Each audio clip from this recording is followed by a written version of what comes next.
Telecom companies अब सिर्फ data और 5G की रेस में नहीं है। अब असली कंपटीशन फ्री आर्टिफिशियल इंटेलिजेंस के लिए भी है। जियो ने गूगल के साथ पार्टनरशिप अनाउंस की है, जिसमें जियो यूजर्स को Google Gemini AI Pro free 18 months के लिए दिया जाएगा। क्या ये कुछ सुना सुना लग रहा है? Hi everyone, मैं हूँ Gauri and this is going to be the first story that we cover in this video, which by the way is our 100th episode of Markets Today. Taking a moment here to thank हर उन subscriber को जो कि हर रोज इस video को देखते हैं और पसंद करते हैं, और अगर आपने अपस्टॉक्स को अभी तक सब्सक्राइब नहीं किया है तो please do so. Moving ahead, दूसरी तरफ इंडिया के पावर सेक्टर में एक मेजर शेकअप आ सकता है। गवर्नमेंट एक ऐसा प्रपोजल लेकर आ रही है जिससे state owned power distribution companies, यानी कि जिन्हें हम डिस्कॉम्स बोलते हैं, अपना मैसिव डेट बर्डन से फ्री हो सकती हैं। But there is some important condition attached to this. तीसरी स्टोरी, एवरी मॉर्निंग 9:15 यानी कि 9:15 के पहले होने वाले स्टॉक मार्केट के प्री ओपन सेशन में ट्रेडर्स को 15 मिनट्स तक मिलते हैं ताकि एक फेयर प्राइस सेट हो सके मार्केट में, जो ओवरनाइट न्यूज़ और ग्लोबल क्यूज को भी रिफ्लेक्ट करे। But is it really working? Let's get to these stories then. Telecom companies की AI रेस में एयरटेल के बाद अब रिलायंस जियो ने एंट्री ले ली है। जियो यूजर्स अब 18 मंथ्स के लिए Google Gemini pro free use कर सकते हैं, which is worth 35,000 rupees normally, and this is similar to what Airtel came up with.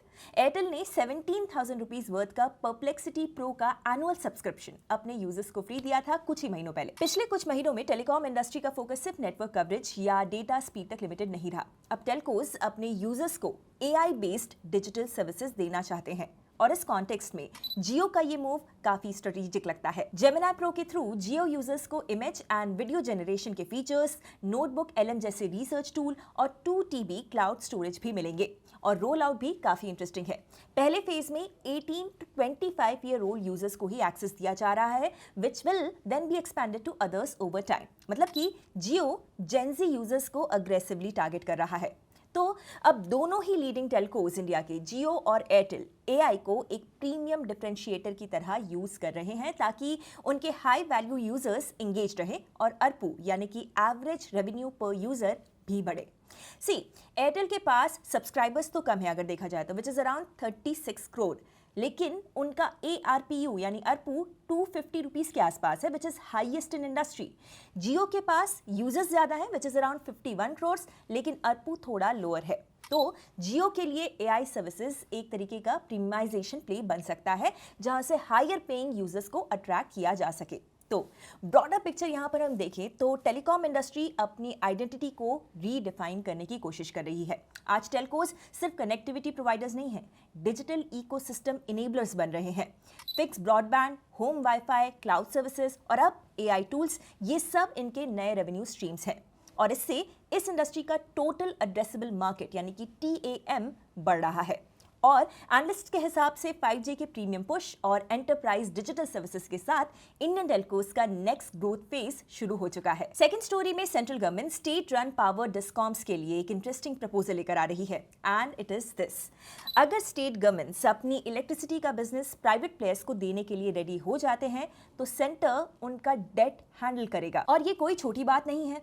Discoms के ऊपर करंटली 75,000 करोड़ रुपीस का एनुअल डेट रीपेमेंट बर्डन है, और all of this could go away by privatizing their electricity business. See, India की total electricity consumer supply का 93% ये state owned discoms control करते हैं, पर साल दर साल इनका लॉस बढ़ते जा रहा है। टैरिफ्स लो रखे जाते हैं, बिलिंग लॉसेज हाई हैं, और पॉलिटिक्स के चक्कर में रिफॉर्म काफ़ी स्लो हो जाता है। तो गवर्नमेंट का लॉजिक यहाँ पर सिंपल है, अगर प्राइवेट सेक्टर इस इंडस्ट्री में आ गई तो फिर एफिशिएंसी भी आएगी, बेटर सर्विस क्वालिटी भी, और कॉम्पिटिटिव रेट्स भी।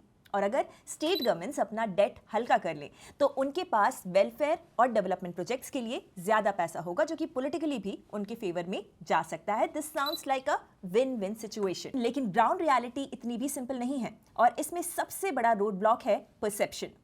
प्राइवेटाइजेशन सुनते ही बहुत सारे लोग स्केप्टिकल हो जाते हैं, और कुछ हद तक ये कंसर्न वैलिड भी है। See, unlike other sectors, power sector में मोस्टली मोनोपोली प्लेयर्स होते हैं, यानी कि एक एरिया में एक ही इलेक्ट्रिसिटी डिस्ट्रीब्यूशन कंपनी ऑपरेट करती है। तो ऐसे में इलेक्ट्रिसिटी सप्लाई का आउटराइट प्राइवेटाइजेशन से कोई प्राइवेट कंपनी का कोई भी पर्टिकुलर एरिया के लिए मोनोपोली हो सकती है और कंज्यूमर के पास कोई ऑल्टरनेटिव नहीं बचेगा। इसीलिए प्राइवेटाइजेशन तभी काम करेगा जब रेगुलेटरी ओवरसाइट भी स्ट्रांग हो।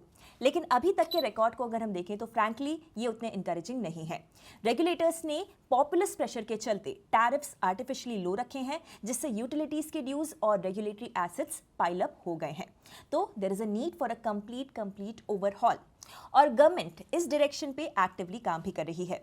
With this privatisation arrangement, centre propose कर रहा है कि जो स्टेट्स प्राइवेटाइजेशन मॉडल को अडॉप्ट करेंगे उन्हें इंटरेस्ट फ्री लोन्स मिलेंगे ताकि वो अपना एग्जिस्टिंग डेट रीपे कर सके और टैरिफ शॉक से बच भी जाए। साथ ही नए इन्वेस्टमेंट्स और ऑडिट्स भी प्लान किए जा रहे हैं ताकि टैरिफ्स रीजनेबल रहें और ट्रांसपेरेंसी भी मेंटेन हो। लेकिन बिगर क्वेश्चन यहाँ पर यह है कि क्या स्टेट्स पावर डिस्ट्रीब्यूशन से पूरा एग्जिट करेंगे या सिर्फ कंपटीशन को अलाउ करेंगे। थर्ड स्टोरी में मार्केट्स के प्री ओपनिंग और post closing session sound smart. Transparency, better price discovery, smooth opening, सब कुछ थियोरेटिकली परफेक्ट लगता है।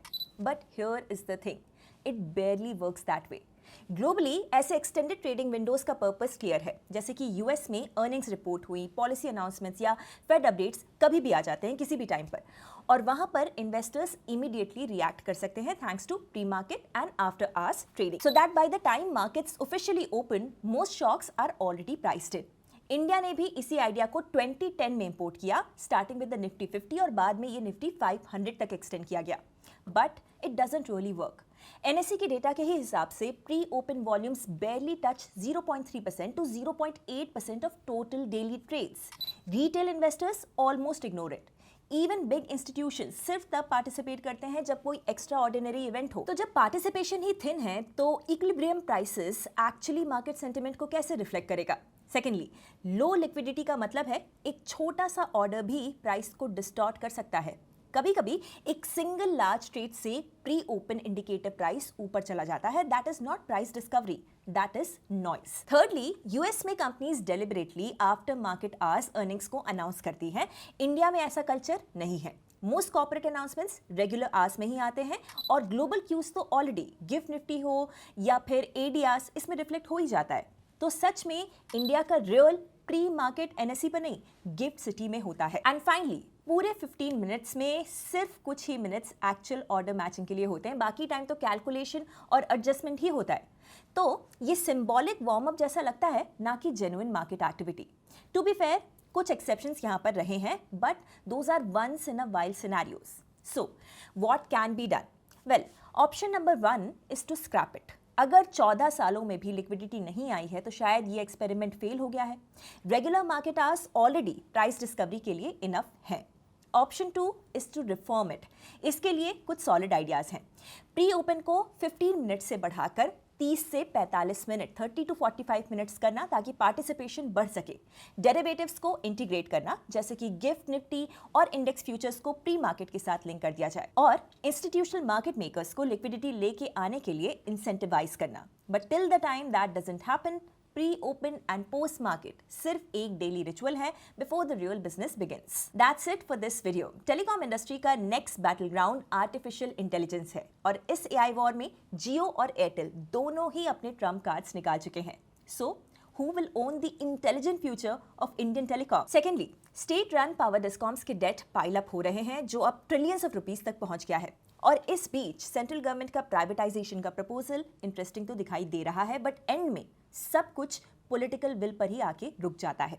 क्या सेंटर और स्टेट्स कंपेटिटिव पॉपुलिज्म से ऊपर उठकर जेन्युइनली रिफॉर्म ओरिएंटेड डिसीजंस ले सकते हैं? थर्डली, प्री और पोस्ट मार्केट सेशंस इंडिया में एक पैराडॉक्स बन गए हैं। बनाए गए थे एफिशिएंसी टूल्स की तरह, बन गए हैं सिंबॉलिक रिचुअल्स की तरह।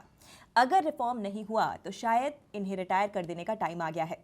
What do you think? Tell me in the comments. Video अच्छा लगा हो तो लाइक कीजिए, शेयर कीजिए। मिलते हैं कल नए एपिसोड के साथ। Investment in securities market are subject to market risks. Read all the related documents carefully before investing.